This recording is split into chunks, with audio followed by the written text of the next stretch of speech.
एक बस और 5 लोग, और उस बस में उन 5 लोगों के साथ घटती है एक भूतिया घटना। अब मैं आप लोगों को ये कोई मनगढ़ंत कहानी नहीं सुना रही हूँ, ये इंसिडेंट रियल में हुआ था चाइना के बीजिंग नामक शहर में। आखिर उस रात क्या हुआ था उन 5 लोगों के साथ उस बस में कि ये एक अनसॉल्व्ड मिस्ट्री बन गया जो अभी तक सॉल्व नहीं हो पाई है। यही हम जानेंगे आज के स्कैरी वीडियो में। तो यार जल्दी से अपनी कुर्सी की पेटियां बांध लो, क्योंकि मैं आपको लेकर चलने वाली हूँ एक भूतिया बस के सफर पे।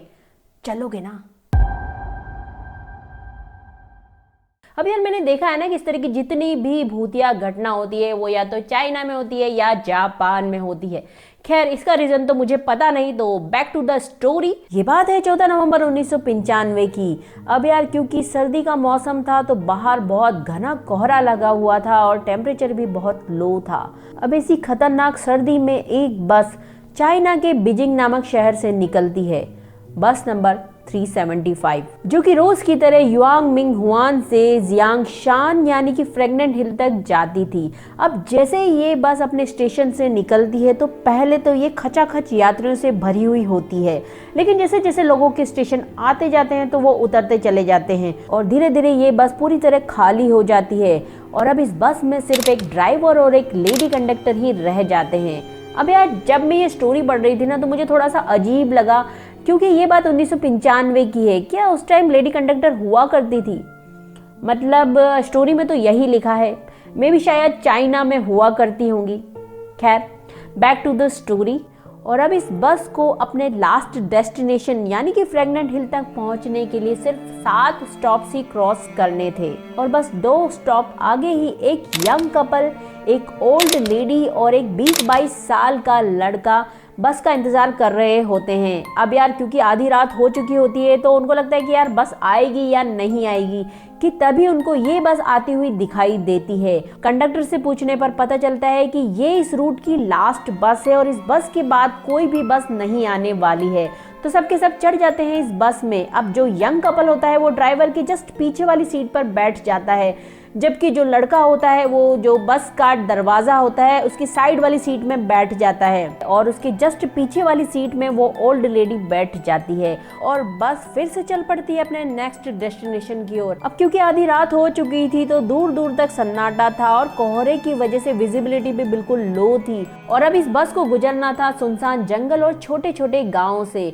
अब ड्राइवर बस चला ही रहा होता है कि उसको थोड़ी ही दूर पर 2 लोग खड़े हुए दिखाई देते हैं जो कि बस को रोकने का इशारा कर रहे थे। अब क्योंकि वहाँ कोई बस स्टॉप तो था नहीं और ऊपर से सुनसान जंगल था, तो ड्राइवर डिसाइड करता है कि वो बस नहीं रोकेगा। लेकिन तभी लेडी कंडक्टर ड्राइवर को समझाती है कि इस बस के बाद तो कोई भी बस नहीं आने वाली है, ऊपर से ये इतना सुनसान जंगल है, तो ड्राइवर को उन लोगों के बारे में सोचना चाहिए और बस को रोक देना चाहिए। और फिर ड्राइवर कंडक्टर की बात मान लेता है और बस को रोक देता है। और जैसे ही ये लोग बस के अंदर आते हैं तो बस में बैठे हुए लोगों को पता चलता है कि ये 2 नहीं बल्कि 3 लोग थे। इनमें से 2 आदमियों ने तीसरे आदमी को शोल्डर से सहारा देते हुए खड़ा किया हुआ था, और वो जो तीसरा आदमी था उसका चेहरा नीचे की तरफ झुका हुआ था और बालों से पूरी तरह से ढका हुआ था। इसी वजह से उसका चेहरा दिखाई नहीं दे रहा था।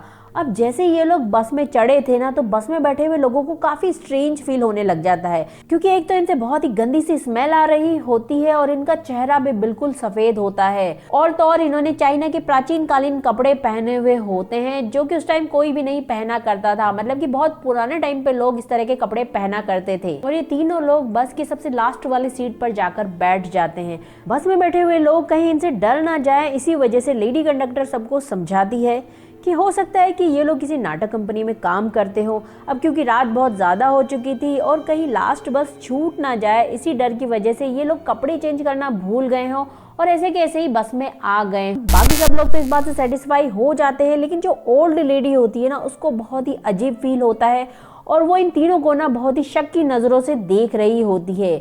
कि तभी अगले स्टॉप पर वो जो यंग कपल होता है ना वो उतर जाते हैं और अब बस में सिर्फ 7 लोग ही रह जाते हैं।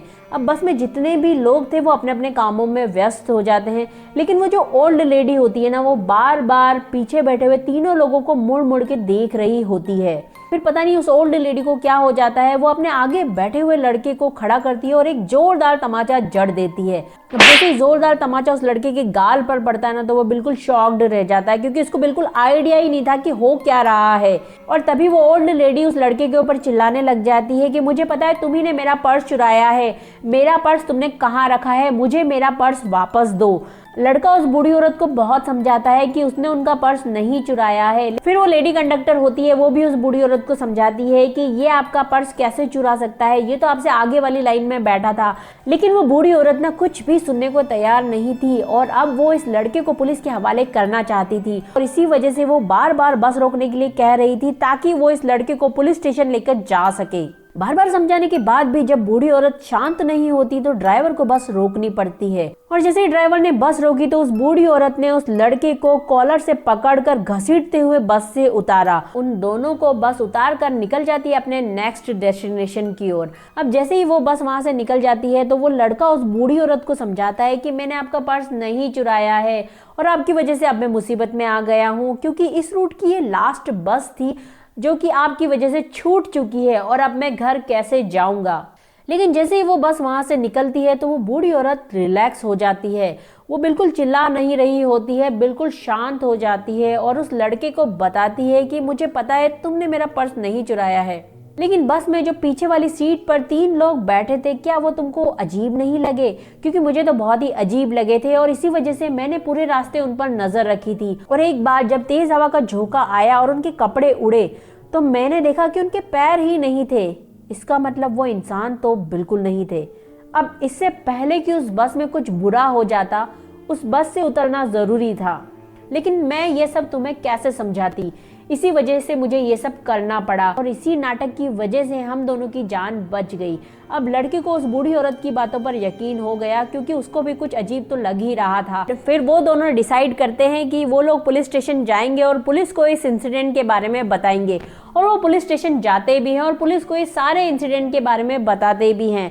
लेकिन सारी स्टोरी सुनने के बाद पुलिस वालों को उनकी बातों पर यकीन ही नहीं होता और उनको लगता है कि इन लोगों को वहम हुआ होगा और इसी वजह से उन लोगों को अपने अपने घर पे ड्रॉप कर दिया जाता है। लेकिन फिर अगले ही दिन पता चलता है कि बस नंबर 375 अपने लास्ट डेस्टिनेशन तक पहुंची ही नहीं और वो बस अब तक गायब है।